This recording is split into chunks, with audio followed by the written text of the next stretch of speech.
The other day, my husband was not feeling well. He had some things going on, some intense things. So we went in, had so much blood work done.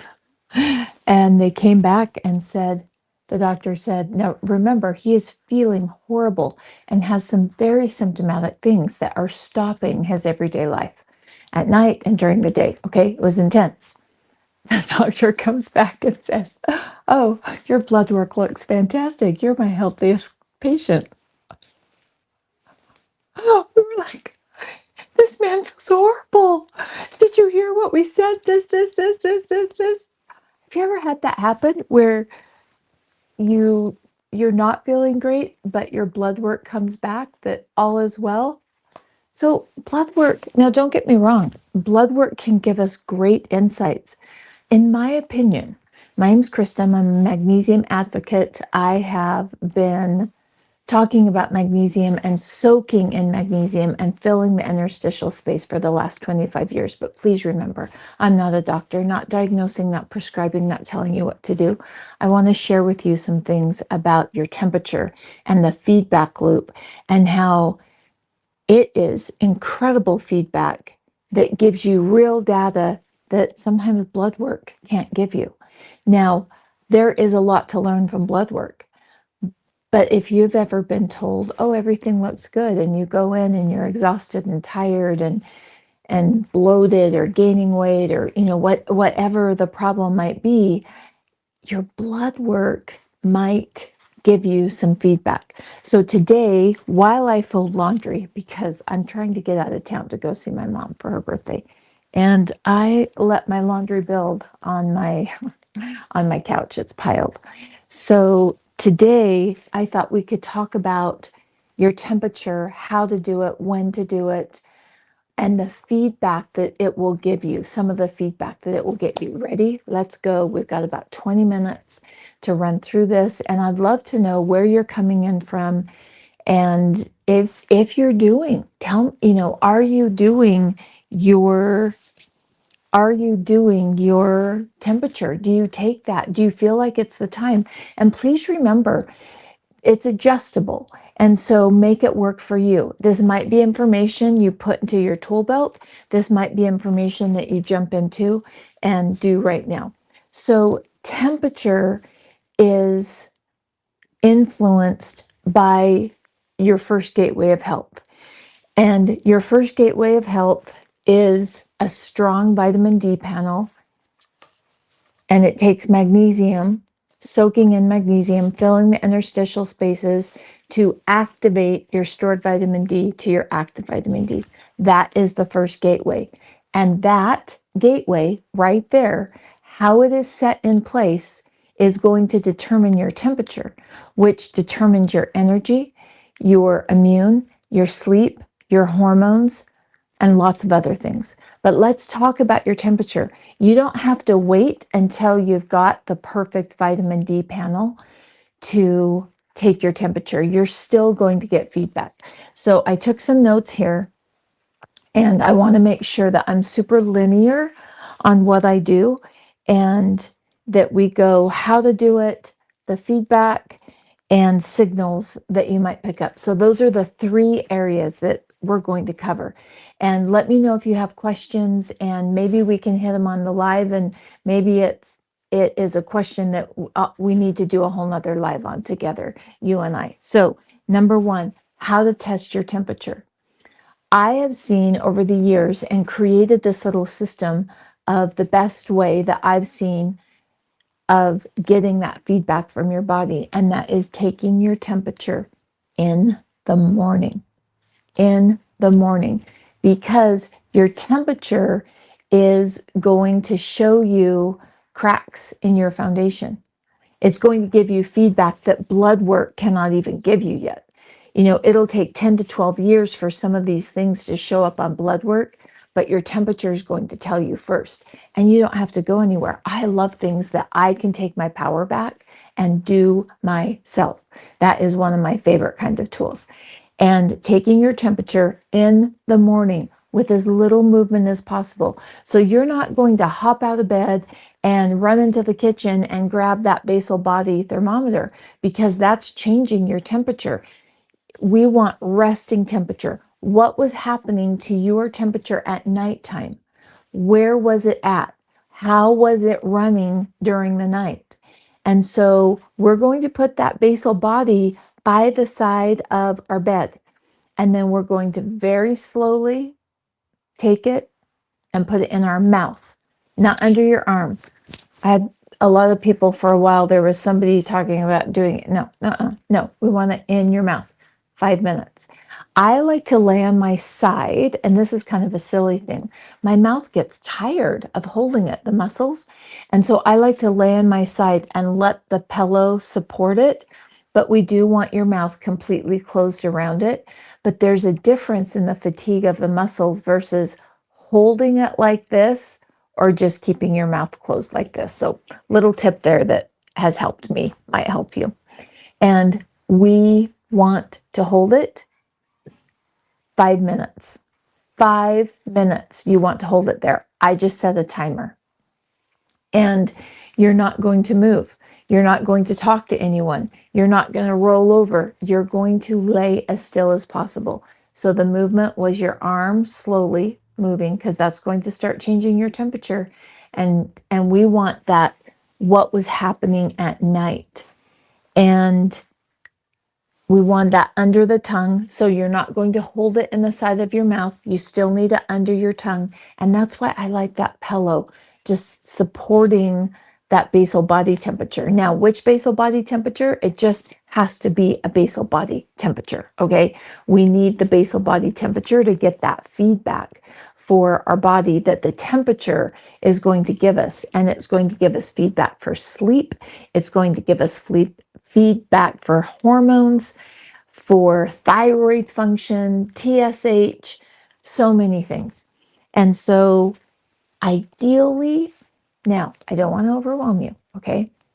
Ideally, doing this for 30 days is going to give you the most feedback, because then you'll have a full cycle of what is happening with your temperature, because your temperature is supposed to drop. It's supposed to cycle, but we want to see, when is it dropping? How far is it dropping? Now, 98.6 is the average.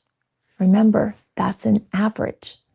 I do see, I have to tell you, some people will say, oh, Kristen, I always run at 97.4. Well, a low temperature could lean you toward, you've got excess estrogen. That's not good estrogen. That is garbage estrogen that's blocking your temperature from doing what it's supposed to be doing. So see the feedback you're already getting? So we want fluctuations in your temperature. If it stays solid exactly the same, I really see this happening peri-meno and post-menopause. I really see that happening, because the older we get, the more our estrogen, we get that synthetic estrogen building up in our body, and it's just not as functional as the good stuff. And but if you don't have a full 30 days, maybe that just sounds completely overwhelming to you. Or maybe you're at the stage where you've got young children and 5 minutes in the morning is really hard to get in. Do it for 3 days. 3 days is going to give you some feedback. So make it work for you, for where you're at right now. And I'm just asking and reminding, just this little reminder, don't stress if you can't do it for 30 days. I can, but I'm at a stage where I don't have young children in my home and everybody's launched.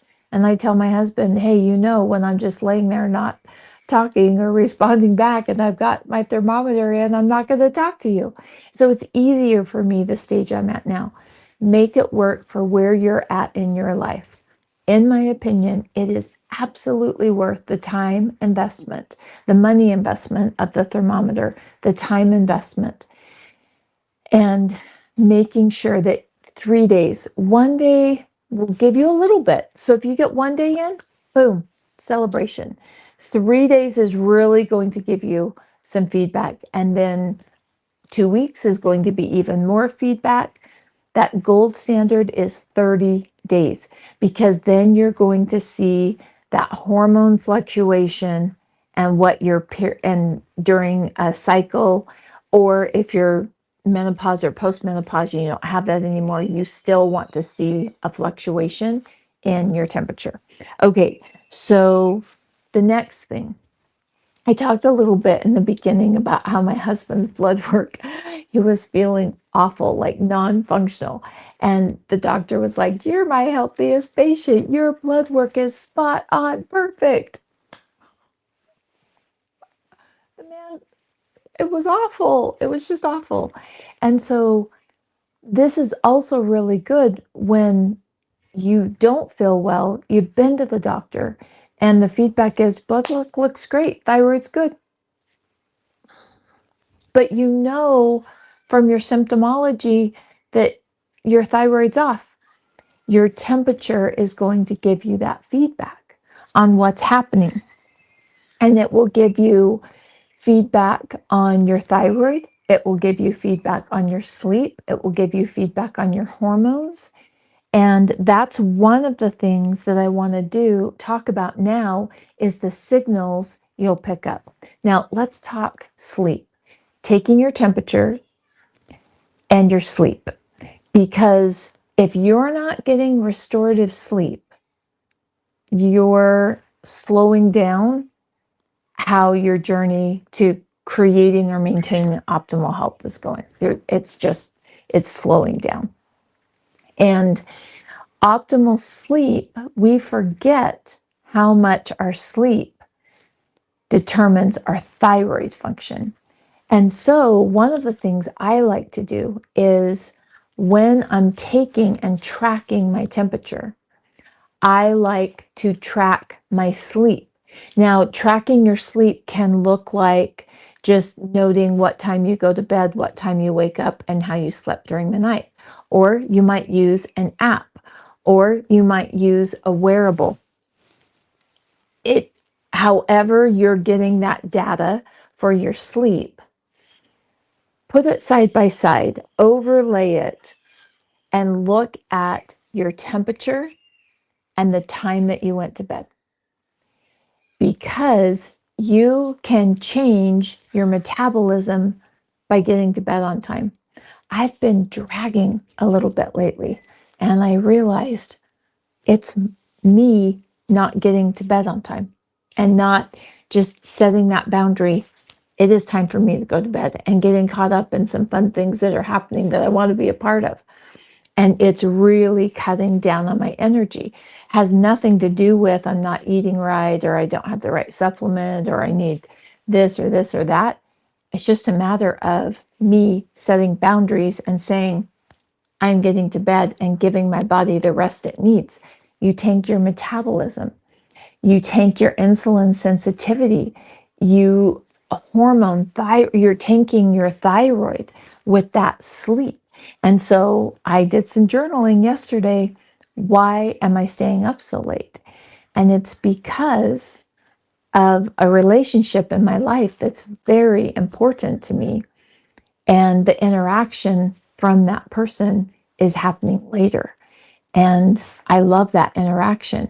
Now I need to balance the interaction with taking care of my body. That's where nobody can tell you what's going to work for you, because I'm still going to push my sleep a little bit, because that relationship is very important to me. I do need to pick up the slack though, and have it not be as late, because that is going to show up in my temperature, and it has been showing up in my temperature. And so when you take your temperature, tracking your sleep and noticing what is the quality of my sleep when I'm getting to bed, and what is my temperature doing during the different stages of what time I'm going to bed. Like, oh, look, when I go to bed at midnight, it's tanking my temperature. And so sometimes we look outside of ourselves for support for our thyroid, like, oh, I've got to get my thyroid, I've got to get my hormones balanced. Well, we need to look at quality of sleep and restorative sleep, and setting our rooms up in a way that we can get restorative sleep. I I am a boundary brat on the light in my room. If I have light in my room, I'm not sleeping as well, and I do not wake up as refreshed. And that tanks my temperature, which tanks my metabolism, which makes my pituitary squeeze out more thyroid stimulating hormone, even if I don't need that much. And where I'm at postmenopausal, that can cause hot flashes. So that restorative sleep, being able to relax, having enough magnesium so that your muscles can go into that deep sleep, having enough magnesium so your body can pull the melatonin that you've created that day, getting out in the light. This morning, I just stood there, not with my glasses on. I just do this to protect my eyes from the light I've got in front of me in the screen. I stood out there with no glasses and just took some deep breaths. It wasn't very long because I've got to get on the road today, but I spent about maybe 2.5, 3 minutes, because that morning light is determining how much melatonin, and my magnesium levels will determine how I utilize that melatonin that morning light signaled my body for sleep tonight. And so your morning routine is dictating the quality of your sleep in the evening, and that cycle that's happening, and the quality of light that you're getting is going to dictate thyroid function, hormone production, sleep cycles. It They're absolutely linked. And sometimes we can get so caught up in, how did I eat today? I've got to eat, I didn't get this, I didn't do that, I ate too much sugar. I never hear someone going, oh, I didn't get enough light today. Where's my light? I've got to get more light in. And of the two, I see people eating imperfectly and focusing on light, and those are the ones that are healing, because that light is going to help your body regulate its temperature. And when you've got the magnesium morning trifecta happening, you've got some movement, you're soaking in some magnesium, you're gathering that light, it is going to play into your metabolism, which shows up in our temperature. Now, if your temperature does not move at all, that's feedback from your body that estrogen is dominant. And let's look into that. And if let's say you are cycling and your temperature should drop about 2 weeks before your period happens. Now, if it's dropping a day before, we need to look into that. We need to figure out, why is that just happening the day before? What's the pattern of when that temperature is dropping during that cyclical hormone cycle that happens for all of us, if we're post, pre, peri, or just in the regular cycle? That cycle of hormones and the changes happen every single day, and that temperature feedback is going to give it to you. Let's see, too high of a temperature and your adrenals are getting burned out. And when you have burned out adrenals, when they're wired, you start getting tired, but you can't go to sleep.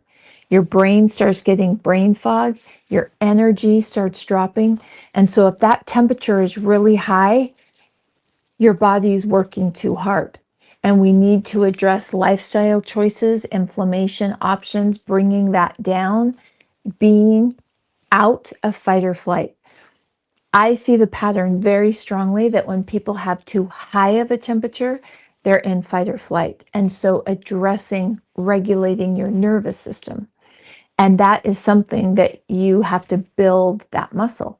I have added in some different weights, and my husband was like, I cannot believe how quickly your body responds to weights. And it was a really good fit for me. But if I stop using those weights, I stop training that muscle.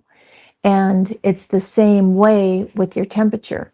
If you stop using those tools, you stop soaking in magnesium, you stop collecting light, you stop regulating your nervous system, you lose. So it's use it or lose it. So you have to add it in a way to make it work for you. We don't add all of this at once. You don't start collecting sunshine, soaking in magnesium, tracking your temperature, tracking your sleep. You, well, I should say you can, but those are the people I see overwhelmed in a week or 2 or 4 or 6. I've never seen anybody go past 6 with the big. And well, I have, but it's very, very rare. And usually they were so incredibly sick that kept them motivated because they didn't want to go back to that place that they were. Now, if your temperature is running too low and it goes really low and you're cold and you're fatigued and your frontal lobe doesn't work and you are, your frontal lobe isn't working and your metabolism isn't running high enough, we need to look at voltage. We need to look at magnesium, salt, potassium, and inflammation levels. And what can we do to bring those down so that we can pick up the energy in the cell, collecting that light, making sure the cell has voltage. So these are some things that you can look at that will give you feedback before it shows up in your temperature. Because once it affects your temperature, some of these things won't show up in blood work for 10 to 12 years. And so you have, remember, you're the CEO. I'm the CEO of my body. You're the CEO of your body. And you have the ability to tap into data that is not going to be picked up by blood work for years. And having that little window of time and remembering that even if you can't do the full 30 days of taking your temperature, try 3. See where your temperature's at. Maybe you just do 3 days, 3 months in a row, and then you evaluate what was happening for that 3 days. Did my temperature go up? Is it doing the same thing? It's going to give you that feedback. And when you have that feedback, you can start seeing patterns in your body that you can get on top of to help your journey of creating or maintaining optimal health and make it easier and faster and easier to hold it or easier to create it. Your temperature is the key to that feedback loop in your body. Thank you so much for being with me. I didn't get any clothes folded because I talk with my hands, but I'm going to go fold some clothes so I can get out of town and go wish my mama a happy birthday. I hope you have the best day. And remember, taking action. I would love to know.